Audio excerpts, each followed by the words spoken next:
बाजिबाथि बोसोरारि जथुम्माया रौता सारियालियाव सानथामनि हाबाफारि लानानै खुंदों। बे जथुम्मानि सानथामनि हाबाफारिया गासैबो जाफुंसार महर मोनथों बेनि थाखाय आं अबंलावरिनि खाथियाव आरज गाबो। आङो मिजिंथियो थांनाय 55 बोसोराव दुलाराय बर' फरायसा आफादा बर' माहारिनि थाखाय गोख्रोङै जेफोर खामानिफोरखौ मावबोदों, जारिमिनारि माखासे हाबाफारिफोरखौ लाबोदों, नैबे जथुम्मायावबो दुलाराय बर' फरायसा आफादा फैबाय थानाय समाव बर' माहारिखौ गेरेमसा हारि दानायनि थाखाय बे ओनसोलनि जौगानायनि थाखाय गोबां हयथ' थांखि लागोन आं बेखौ मिजिंथिदों।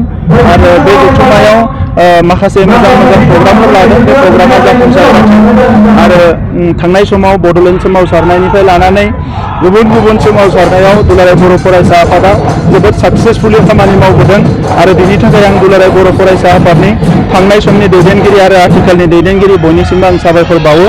आरो दिनै बिटिआर गोरोबथानिबो सान, बे सानखौ जोङो गाजा गोमजायै फालिदों। बिटिआर गोरोबथानि जि दफाफोर बे मोनसेनि उनाव मोनसे इमप्लिमेन्ट जागासिनो दङ। मैयाबो आसामनि चिफ मिनिस्टार बिथाङा सनितपुर आरो बिश्वनाथनि माखासे गामिखौ बिटिआरजों दाजाबदेरनानै जोंनि जि मोनसे दफा बेखौ बिथाङा इमप्लिमेन्ट खालामनायनि थाखाय माखासे आगानसे आवगायबावबाय। आं मिजिंथिदों जोंनि भारतनि हम मिनिस्टार बिथाङा बुंनाय बायदियैनो 2014 मायथाइनि सिगाङावनो बिटिआर गोरोबथानि गासैबो दफाया बिटिआर गोरोबथानि गासैबो दफाया 2020 बोसोरनि सिगाङावनो बियो जाफुंसार महर मोनगोन आं बेखौ मिजिंथिदों। माखासे बर'नि दैदेनगिरिफोरा बुंदोंमोन बिटिआरनि अनजिमाया जुदि बारायोब्ला बिटिसिआव थाया बेफोर खोथाखौ आरो सोरबा बुंनोबो हानाय। आं बिथांमोनखौबो खावलायो जे नेगेटिभ खोथा बुंनायनि थाखाय बयबो पजिटिभ सिन्था खालामनांगौ। गावबा गावनि गेजेराव बिदा फंबायनि गेजेराव बानसावनाय एना एनि खोथा बुंनाय बेफोरखौ बन्द' खालामनांगौ। थांनाय 30-40 बोसोराव सोमावसारनायनि फारसेथिं हाबाफारि जायो, गुबुन फारसेथिं माखासे नेगेटिभ सिन्तानि मानसिफ्रा बेखौ होबथायो। दिनैनि समाव होबथालायनायनि खोथा नङा।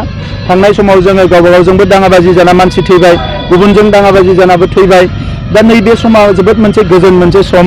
बे समाव मोजां थासारियाव हारि दानायनि थाखाय बयबो खामानि मावनांगौ, हारिनि थाखाय बयबो बिहोमा होनांगौ आरो बेवहाय एना एनि गोरोन्थि साननायफोरखौ दसे समनि थाखाय दोनथ'नांगौ। अब्ला बर' माहारिखौ बड'फाया हास्थायनाय बायदि गेरेमसा माहारि दानायाव रावबो हमथानो हानाय नङा।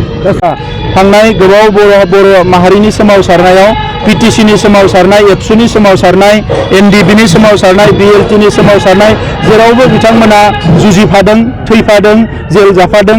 सनितपुर आरो बिश्वनाथनि रायजो राजाफ्राबो जास्टिस मोननांगौ, बेनि थाखाय जों अराय सम दंफायो।